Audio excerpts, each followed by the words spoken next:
தண்ணி ஊற்றிக்கலாம் குடிக்கிறதுக்கு. குலோப் ஜாமுன் பாருங்க, நல்லாயிருக்கும் குலோப் ஜாமுனு.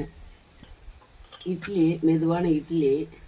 இதுக்கு வந்து கார சட்னி வந்து தக்காளி போட்டு வெங்காயம் போட்டு செஞ்சது கார சட்னி.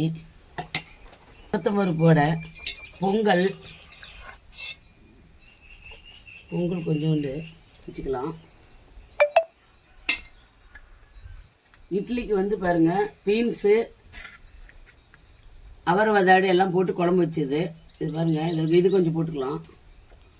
குலோப் ஜாமுன் சாப்பிட்டு காட்டுறேன் பாருங்கள், நல்லாயிருக்கும், சூப்பராக இருக்குது. இட்லி கார சட்னியும் பாருங்கள் தொட்டு சாப்பிட்லாம். இது குழம்போடு சேர்த்து சாப்பிட்டா சூப்பராக இருக்கும். அவர் வதாடோட பீன்ஸு அவர் வதாடெலாம் போட்டு செஞ்சுருக்கிறேன், சூப்பராக இருக்கும். காலையில் செம சாப்பாடு, சூப்பராக இருக்குது. பாய்.